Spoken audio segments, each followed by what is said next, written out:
The Western system survives on a lifeline of rules, laws, and institutions designed to control a society of strangers. Order here is not the product of shared belief, but of necessity. People obey not because they are convinced of the morality behind these rules, but because the consequences of disobedience, punishment, fines, imprisonment loom over them. Strip away these rules, and the very fabric of Western order would tear apart. Without the constant grip of regulation, people would lose control over themselves entirely. The United States, paraded as the freest nation on earth, is perhaps the most glaring paradox. It boasts more laws and regulations than any other country and imprisons a higher percentage of its population than any supposed dictatorship.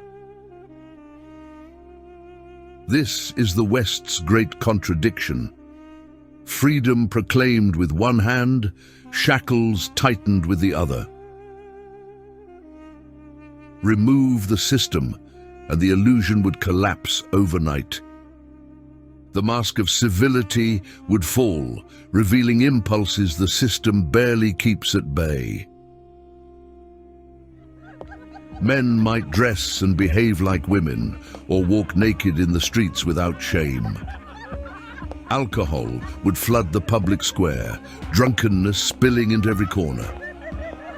Sexual assaults could occur for amusement, violence would erupt without hesitation, and murder might become casual entertainment.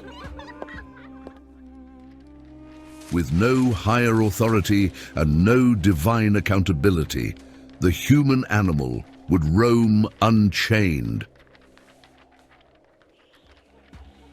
Hollywood already knows this truth. That is why films like The Purge resonate so deeply. For one night, all laws are suspended, and the nightmare of total freedom unfolds. Murder, assault, lawless indulgence. It is a mirror of what would happen if Western institutions collapsed entirely. Such stories reveal the West's own fear. They do not trust themselves with freedom. They know that without control, their moral boundaries dissolve in an instant. In stark contrast stand the systems in Muslim countries, rooted not in artificial constructs but in submission to the Creator. These laws are not inventions of political chambers or think tanks. They flow naturally from divine revelation. The moral framework is not imposed through manipulation or propaganda. It is embraced willingly. Even when state laws are silent, Muslims follow Sharia out of conviction, not coercion. Alcohol bans, modest dress, prayer, gender boundaries. These are not fragile policies that crumble when governments falter. They are woven into the believer's life. Many Muslim countries do not enforce every Sharia ruling through legislation, yet their people follow them out of faith. And when Muslims live under secular or even hostile regimes, they carry these laws within themselves, praying 5 times a day, fasting in Ramadan, rejecting alcohol, dressing with dignity, regardless of what the surrounding culture promotes. This is the discipline of belief, not the discipline of fear. This unity forms the Ummah, a community bound not by race, tribe, or nation, but by a shared allegiance to God's law. Muslims anywhere in the world are never a society of strangers. They live under the same moral code, follow the same principles, and hold themselves accountable to the same divine authority. And when catastrophe strikes, this framework does not break. In Gaza, under siege by a brutal occupying force, with resources scarce and homes reduced to rubble, the people still pray. Mosques, shattered or standing, remain places of worship and gathering. Ramadan is still observed, alcohol is still absent, modesty is still preserved, and charity still flows among neighbors. Even under bombardment, the prohibition of vice holds, and the call to prayer rises above the sound of war. This is the difference. When Western systems collapse, moral order collapses with them.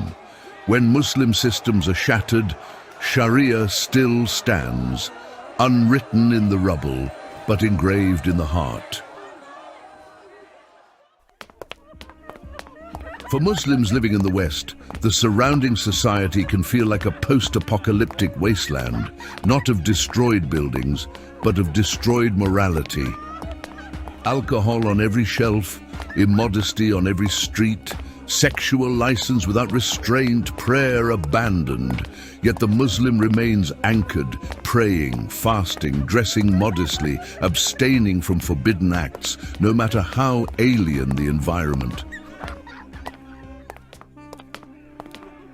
The West's freedom is an elaborate stage set, impressive from the front, hollow behind the curtain.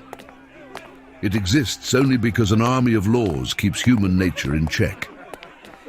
Remove those laws, and the freedom turns to chaos. Islam, by contrast, builds order from within.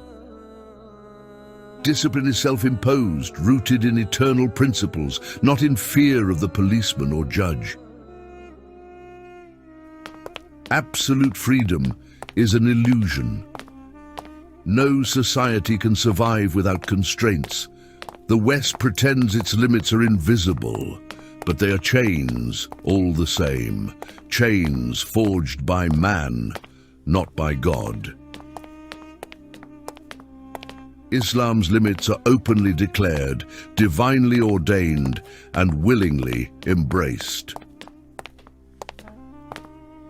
One is a cage disguised as liberty. The other is a path freely chosen, leading not to chaos, but to order, dignity, and peace.